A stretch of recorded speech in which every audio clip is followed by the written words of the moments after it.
నరేంద్ర మోడీ ప్రభుత్వం చేపడుతున్న సింగరేణి బొగ్గు గనుల వేలాన్ని రద్దు చేయాలని డిమాండ్ చేస్తూ మందమరి జీఎం ఆఫీస్ ముందు ఏఐటీయూసీ ఆధ్వర్యంలో గత 5 రోజులుగా చేపట్టిన రిలే నిరాహార దీక్షలు చివరి రోజు చేరుకున్నాయి. నరేంద్ర మోడీ ప్రభుత్వం అనుసరిస్తున్న కార్మిక వ్యతిరేక నిర్ణయాలను వ్యతిరేకిస్తూ ఏఐటీయూసీ నాయకులు సింగరేణి కార్మికులు జీఎం కార్యాలయం ఎదుట ధర్నా నిర్వహించారు. సింగరేణికి సంబంధించిన 4 బొగ్గు బ్లాకులను ఈరోజు కేంద్ర ప్రభుత్వం వేలంపాట ద్వారా మరి ప్రైవేటు వారికి ఇవ్వడాన్ని మేము వ్యతిరేకిస్తూ ఏఐటీసీ ఆధ్వర్యంలో గతంలో 3 రోజులు సమ్మె చేశాం. మొన్న 5 తారీఖు నాడు అన్ని కలెక్టర్ ఆఫీసుల ముట్టడి జరిగి మెమోరాండం ఇవ్వడం జరిగింది.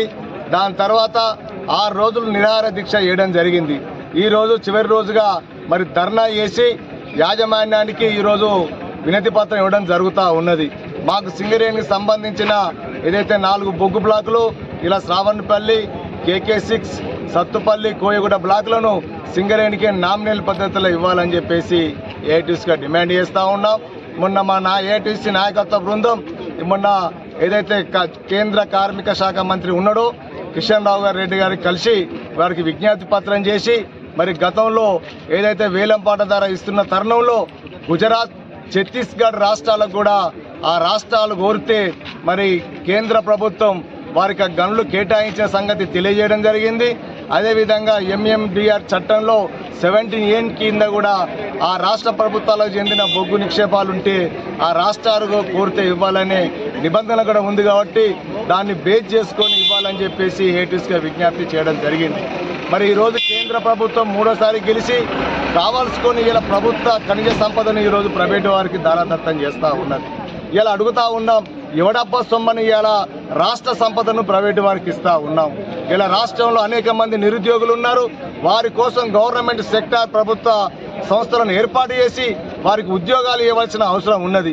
గతంలో నువ్వు రామగుండం ఫెర్టిలైజ్ కంపెనీ ఓపెనింగ్కి వచ్చినప్పుడు ప్రజలందరూ వ్యతిరేకించి తరిమి కొడతామంటే మేము సింగరేణి సంస్థలను ప్రైవేటు పని చెయ్యం, మా వాటా కూడా ఉందని చెప్పి అన్నావు. కానీ నువ్వు గెలిచి జూన్ 4 తారీఖున రిజల్ట్ వచ్చిన తర్వాత గెలిచిన తర్వాత జూన్ 25వ తారీఖు నాడు హైదరాబాద్లో వేలంపాట పెట్టి ఇవాళ మా బొగ్గుల బాకులు అమ్ముతున్నావంటే నీ 2 నోరుకుల దాని విధానాన్ని ఇలా ఏఐటీసీగా ఖండిస్తూ ఉన్నాం. గతంలో కాంగ్రెస్ పార్టీ ప్రతిపక్షంగా ఉన్నప్పుడు మరి ఆ రోజు సింగరేణి బొగ్గు బ్లాకులే సింగరేణి కేటాయించాలని డిమాండ్ చేశారు. ఇవాళ మీ ప్రభుత్వాన్ని ప్రజలు కార్మికులు ఎన్నుకున్నారు, మరి ఇవాళ మీ వర్షన్ ఏంటిదని చెప్పేసి అడుగుతూ ఉన్నాం. ఏదో కేంద్రం ప్రధానమంత్రి కలిసి మేము చెప్పామంటూ అన్నావు. మొన్న 25 తారీఖు నాడు రాష్ట్ర ప్రభుత్వం తరపున పోయి ఆ వేలంపాటను ప్రారంభించడంలో మీ ఉద్దేశం ఏందని చెప్పేసి ఈరోజు సూటిగా ప్రశ్నిస్తూ ఉన్నాం. అదేవిధంగా బీఆర్ఎస్ నాయకులు కూడా ఆ రోజు ఆ ప్రభుత్వానికి అండదండలుగా ఉండి ఆ చట్టాన్ని అమలు చేసి ఆ రోజు ఇంతటికి దారుణానికి ఒడిగట్టిన మీరు ఇవాళ ముసలి కన్నీరు కాస్తూ ఇవాళ బీఆర్ఎస్ పార్టీ ఇవాళ మేము కూడా ధర్నాలు చేస్తామంటా ఉన్నాం. మీ రాజకీయ నాయకులు ద్వంద్వ వైఖరి మాకు తెలుసు. ఈ పార్టీ ఉంటే ఆ పార్టీ పోతారు, ఆ పార్టీ ఉంటే ఈ పార్టీ పోతారు.